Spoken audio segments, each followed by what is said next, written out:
Hello বন্ধুরা, কোচিতে নেমে পড়েছি। আজকে 26 রিপাবলিক ডে। আমি এখানে আছি 30th সকাল অবধি।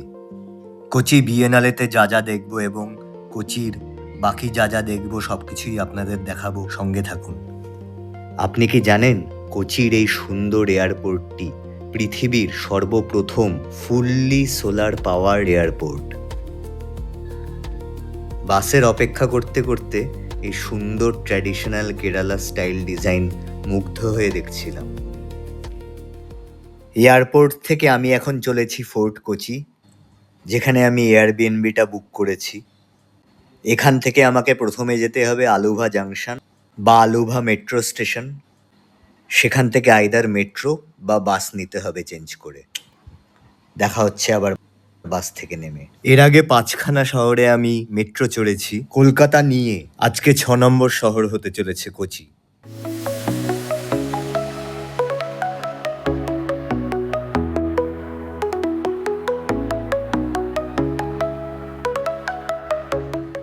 কোচি মেট্রোতে বসে পড়েছি। পেছনেই দেখুন মোবাইল চার্জিং পয়েন্ট। এটা বেশ উপকারী একটা সংযোজন। স্টেশনগুলি কাছাকাছি হওয়াতে নিমেষের মধ্যেই 14টা স্টেশন পেরিয়ে গেলাম।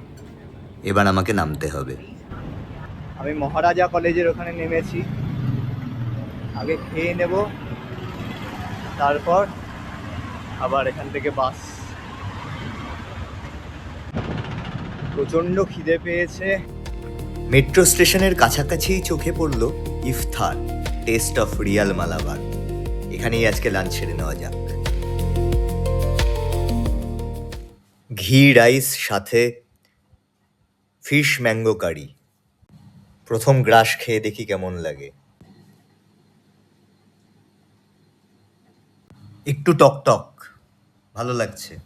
প্রথমে ভাবছিলাম প্লেন রাইস নেবো কিনা, কিন্তু ঘি রাইসের সাথে খেতে ভালোই লাগছে। এরকম সাইজ মাছটার।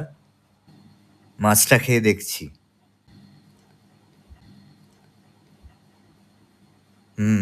ভালোই।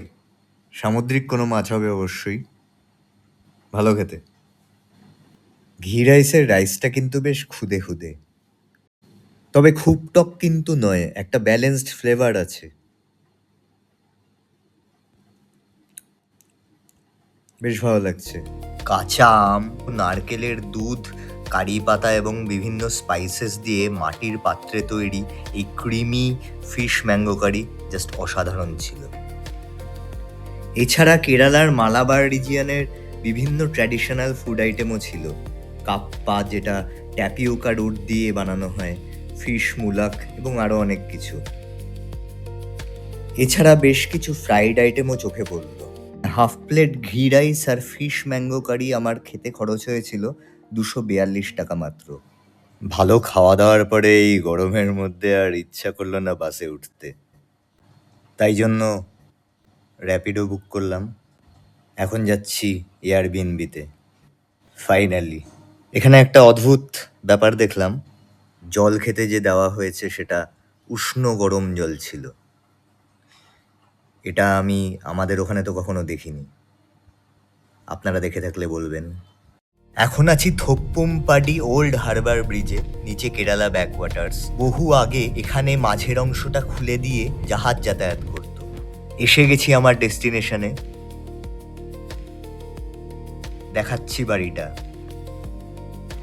এটা পেনিয়েল হোমস্টে বা পেনিয়েল রেসিডেন্স হিসেবে পরিচিত। এটি একটি এয়ারবিএনবি লিস্টেড হোমস্টে।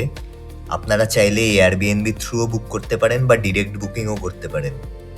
প্রচুর ভালো রিভিউ দেখে আমি এই এয়ারবিএনবিটা বুক করেছিলাম। এয়ারবিএনবিতে সুপার হোস্ট এবং গেস্ট ফেভারিট হিসেবে লিস্টেড। হোমস্টের ওনার এই আঙ্কেল আমাকে ওয়েলকাম করলেন। খুব হাসি খুশি মানুষ ইনি।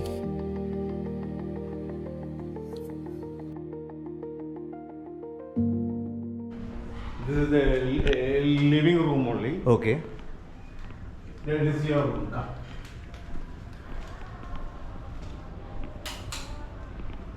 ওকে, এটা আমার রুম। বেসিক অ্যামিনিটিস সব কিছুই ছিল। একজন সোলো ট্রাভেলার হিসেবে আর কি চাই। আমার রুমের ঠিক পাশেই টেবিল চেয়ার পাতা এই সুন্দর বারান্দা, আর বাইরে সবুজের হাতছানি। ব্রেকফাস্ট সারার জন্য আইডিয়াল এই বারান্দাটা। এই হোমস্টেতে আরও 2টো রুম আছে। হ্যাঁ, এটা শেয়ার্ড স্পেসেসের মধ্যেই পড়ে।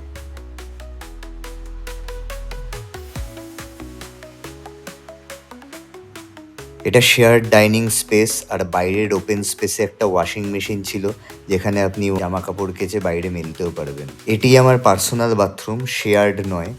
বাকি 2টো রুমে অ্যাটাচড বাথরুম ছিল, কিন্তু আমার কপাল খারাপ, আমি বুকিং পাইনি, ওগুলো অলরেডি বুকড ছিল।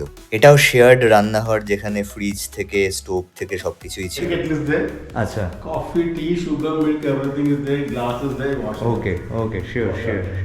রাতে ডিনার করছি চিকেন রোস্ট আর স্কোয়ার পরাঠা দিয়ে। জোম্যাটো থেকেই অর্ডার করে নিলাম, এয়ারবিএনবিতে বসেই খাচ্ছি। দারুণ টেস্টি।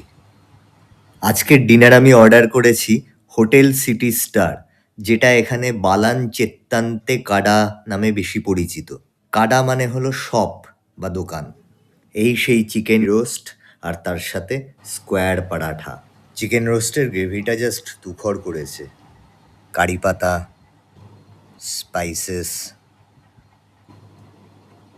গোলমরিচ সব কিছু দিয়ে অসাধারণ টেস্ট।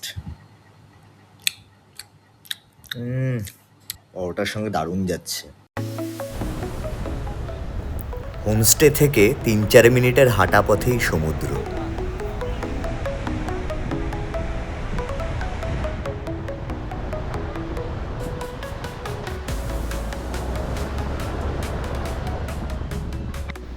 ফোর্ট কোচির বিচ থেকে আজকে শুভরাত্রি জানাই। আবার দেখা হচ্ছে আগামী দিন নেক্সট ভ্লগে।